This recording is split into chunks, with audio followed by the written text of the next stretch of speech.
Assalamualaikum warahmatullahi wabarakatuh. Salam sejahtera bagi kita semua.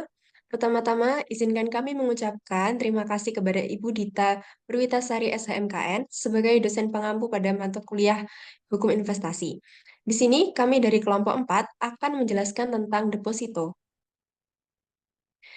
Pada kelompok kami beranggotakan, yaitu yang pertama adalah Sabila Zakia dengan NIM 043, Lailil Janah dengan NIM 048, Hairunisa Indah dengan NIM 168, Fai Azira dengan NIM 171, Widya Wahyu dengan NIM 173, dan juga saya sendiri yaitu Sintaresi dengan NIM 275.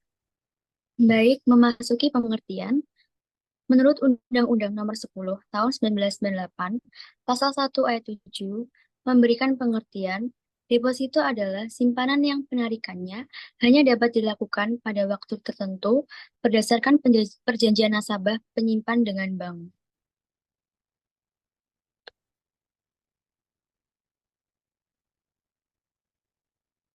Arti lain, deposito adalah setiap jumlah yang dapat disetor oleh seseorang debitur atau penyewa sebagai uang muka, baik telah dikredit atau akan dikredit kepadanya atas nama deposito.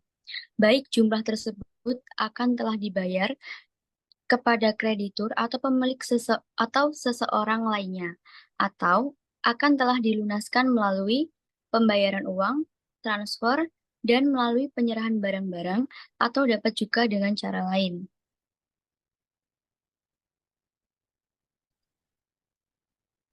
Jatuh tempo deposito antara lain yaitu 1 bulan, 3 bulan, 6 bulan, 1 bulan, dan 2 tahun.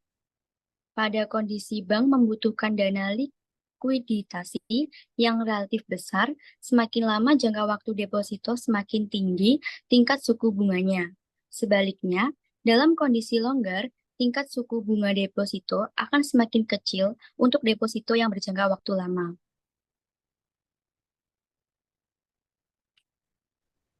Selanjutnya yaitu perhitungan bunga deposito.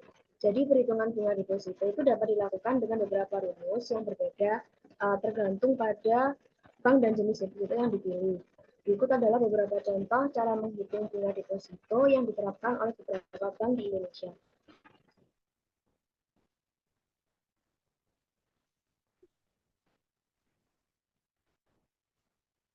Yang pertama itu rumus berdasarkan total pendapatan per jatuh tempo, yaitu jumlah setoran ditambahkan dengan keuntungan bunga deposito dikurangi jumlah pajak deposito. Yang kedua, rumus berdasarkan keuntungan bunga setiap bulan, yaitu jumlah setoran dikalikan suku bunga dikalikan 80% dikalikan 30 hari, lalu dibagi 365 hari.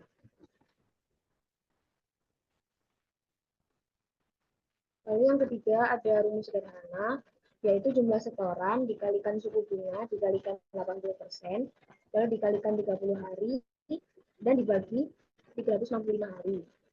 Selanjutnya rumus yang menghitung pengembalian deposito, yaitu nominal investasi ditambah keuntungan bunga deposito yang sudah dikurangkan dengan pajak deposito.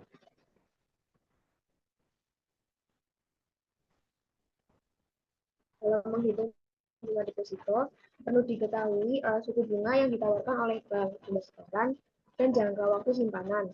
Rumus-rumus di atas dapat membantu menghitung keuntungan yang akan didapatkan dari bunga deposito.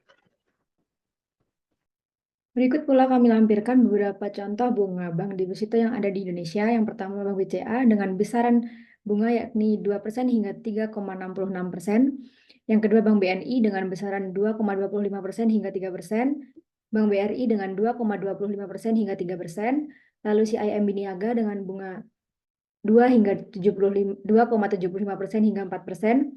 Lalu Maybank dengan bunga 2,5%, Mandiri 2,25% hingga 2,5%, OCBC ISP 2,5% hingga 3,25%, dan Amon 2,5%.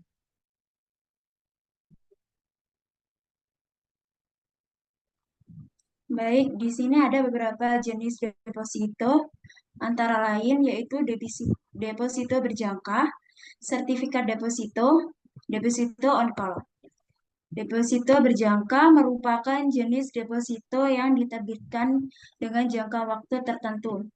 Jangka waktu deposito bisa bervariasi, misalnya 1 bulan, 3 bulan, 6 bulan, 12 bulan, 18 sampai 24 bulan.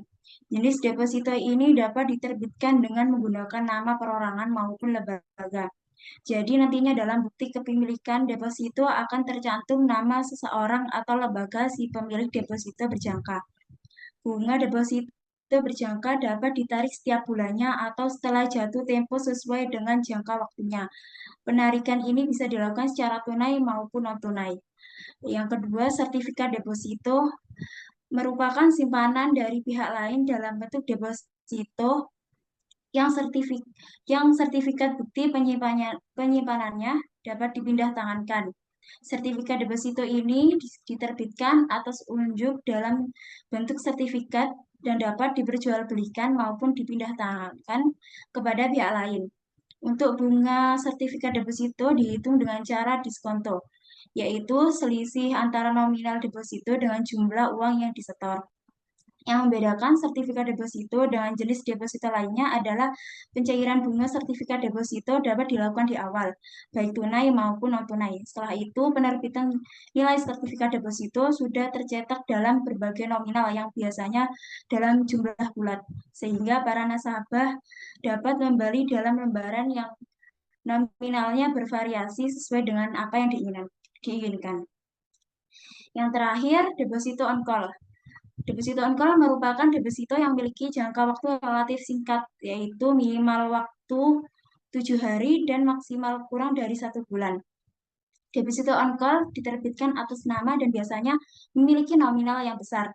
Pencairan bunga dapat dilakukan bersamaan dengan pencairan deposito on call. Namun, sebelum melakukan pencairan deposito, nasabah diharuskan memberitahu pihak bank 3 hari sebelumnya jika ada pencairan deposito on call-nya. Besarnya bunga deposito biasanya dihitung per bulan dan dalam menentukan besar bunga akan dilakukan negosiasi antara nasabah dengan pihak bank.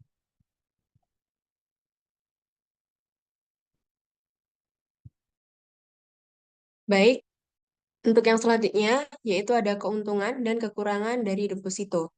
Yang pertama yaitu keuntungan. Deposito memiliki keuntungan antara lain menabung dengan cepat, bunga lebih besar dari tabungan, bunga deposito tetap, dan resiko lebih kecil. Serta, deposito memiliki kekurangan di antara lain. Yang pertama, keuntungan lebih kecil dibandingkan dengan investasi lain.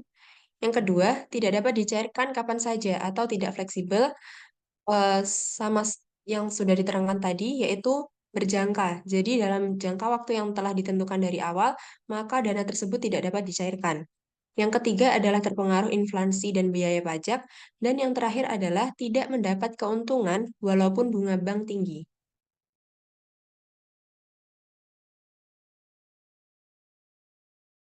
Kemudian di sini saya akan menjelaskan tentang perbedaan deposito dan tabungan. Yang pertama, tabungan. Penyimpanan uang dalam bentuk tabungan akan memperoleh kartu ATM yang bisa digunakan setiap saat untuk menarik dana tunai. Jadi, uang yang disimpan dan ditabung dapat ditarik kapanpun. Kemudian, rekening tabungan bisa dijadikan sarana menabung sekaligus transaksi penerimaan uang dari rekening atau orang lain. Sedangkan untuk deposito biasanya digunakan untuk berinvestasi. Kemudian, bunga tabungan biasanya hanya berada di kisaran 0,5% hingga 3% per tahun. Kemudian untuk deposito, nasabah deposito akan mendapatkan sertifikat giro yang bisa digunakan untuk pencairan simpanan jika sudah jatuh tempo. Nasabah deposito terkait dengan jangka waktu perjanjian deposito tertentu dengan tempo, sehingga nasabah deposito tidak bisa melakukan penarikan dana setiap saat. Jadi, penarikan hanya dilakukan setelah jatuh tempo. Jangka waktu jatuh tempo deposito sendiri bervariasi tergantung kebijakan bank penerbit. Umumnya, dana yang tersimpan dalam deposito dapat ditarik kembali setelah 1 tahun. Kemudian bunga deposito dapat mencapai 5% hingga 7% per tahun. Baik, itu tadi merupakan presentasi dari kelompok kami, yaitu kelompok 4, Ilmu Hukum 2022D. Apabila ada kurang lebihnya kami mohon maaf. Kami akhiri, cukup sekian. Wassalamualaikum warahmatullahi wabarakatuh.